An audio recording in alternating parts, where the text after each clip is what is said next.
Hi, in this session what we are going to do is that we are going to prove that root 2 is irrational, or rather root of any prime number is irrational. So I am just taking root 2 and going through the whole process so that a similar approach can be used for any other root of a prime number. So this particular proof uses the method of contradiction. So what is this method of contradiction? Suppose you have a person, you see a person and you have to prove that that person is very poor. So instead of finding out whether he is poor or what is the method to do that, you say that let us assume that this person is very rich. Okay? And then we go and see whether this fellow has, so since he is very rich, he must be having a big place to stay. So we find that he stays on the road, he sleeps on the streets.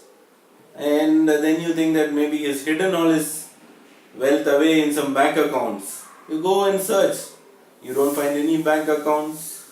You search the garbage dustbin near his place, because you find many times that people who are rich hide stuff there.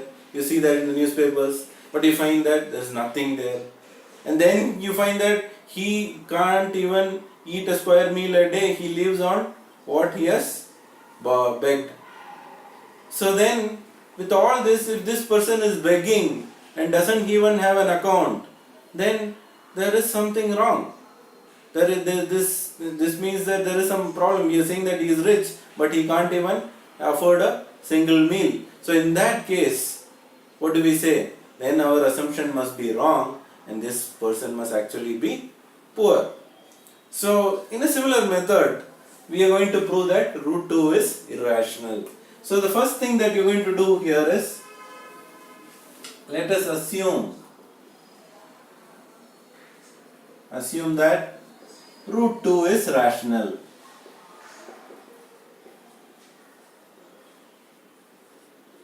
So if root 2 is rational, then root 2 can be written in the form a by b, where a and b are positive integers.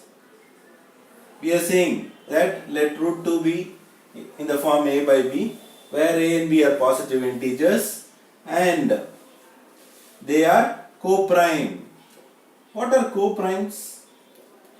Co-primes means that those two numbers a and b do not have any other common factor other than 1.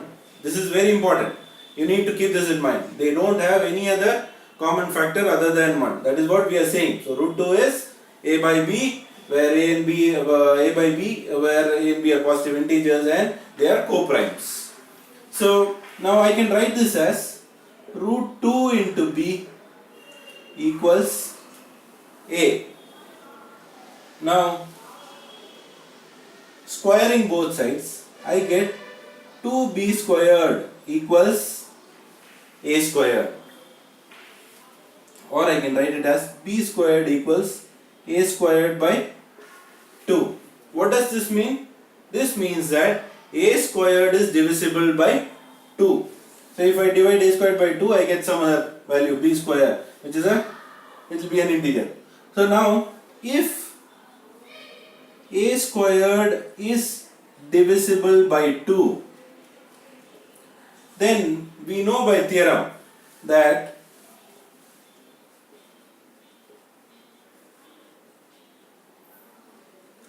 a is divisible by 2. You must be wondering, how is this? What theorem is this? Let me quickly explain that. Suppose let a be a composite number. So if a is a composite number, it can be written in the form of product of primes, p1 into p2 into p3 into pn. Some of these primes may be repeating. P1 may be equal to P2. We don't know. 2 into 2 into 3 into 5. It may go like that. So, but we are writing it all out and we are saying P1 into P2 into P3 into Pn. Now, a squared would be P1 into P2 into P3 into Pn into again the same thing, P1 into P2 into P3 into Pn dot dot dot.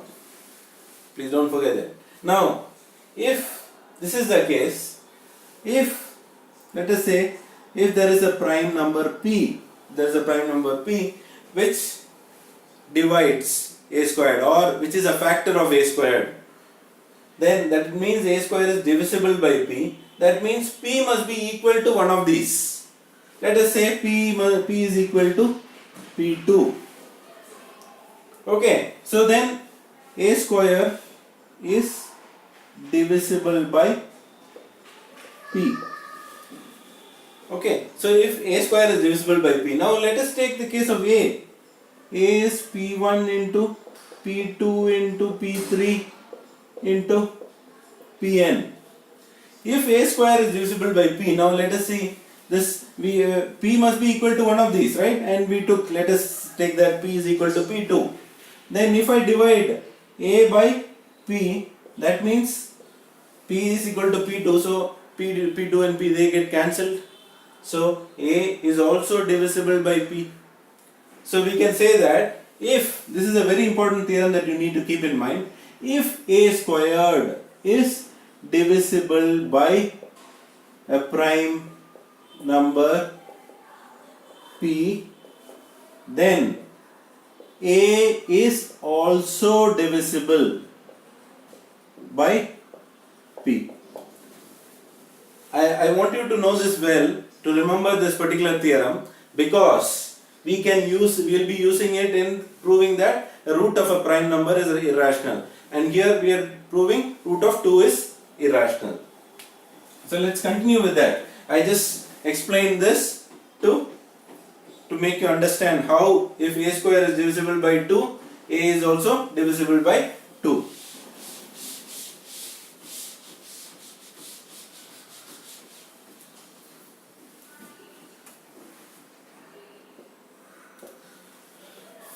I just marked this particular equation as 1. So if a square is divisible by 2, then by theorem a is divisible by 2. So then I can write it as a by 2, which is equal to some c. So I can say a equals 2c. If I square both sides, squaring both sides, a square equals 4c squared. Let me take this as 2. Here I have a square is equal to 2b square. Here a square is 4c squared. Let me substitute the value of a square from 1 in 2. So substituting 1 in 2, I get 2b squared equals 4c squared. So 2 2's are 4. So I get b square is equal to 2c squared, or I can write it as b squared by 2 is equal to c squared. What does this mean? This means that b square is divisible by 2. So b square is divisible by 2. So if b square is divisible by 2, then by theorem b is divisible by 2. See, if b square is divisible by 2, then b is also divisible by 2. So then what do we know? A is also divisible by 2, b is also divisible by 2. So a and b have a common factor. Both are divisible by 2, right? Common factor 2. So, but what was our assumption? Our assumption was, we said that a and b are co-primes. That means that they do not have any common factors. Okay, so then we say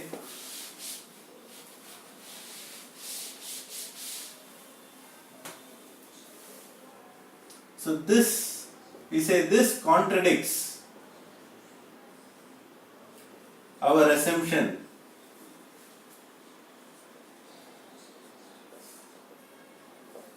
that A and B are co-primes. Why is this contradiction happening? This contradiction, please use this same terminology, it will be very easy to write your answers, has arisen due to our incorrect assumption. What is our incorrect assumption? What is the assumption that we made? The incorrect assumption that root 2 is rational. Therefore, root 2 is irrational. This is the way to do this. If it is root 3, the same thing, just do the same steps of squaring and taking this, you will find that if a square is divisible by 3, a is divisible by 3, and similarly you can follow the same approach, and there the common factor, they will have at least a common factor of 3, so which again, whereby you are contradicting your assumption. Okay, so this is the same approach, and if you write the same statements, I think you will be very easily be able to get marks for this particular question. And this is a very common question that is asked. So please redo this once yourself and practice with other roots of primes. Thank you.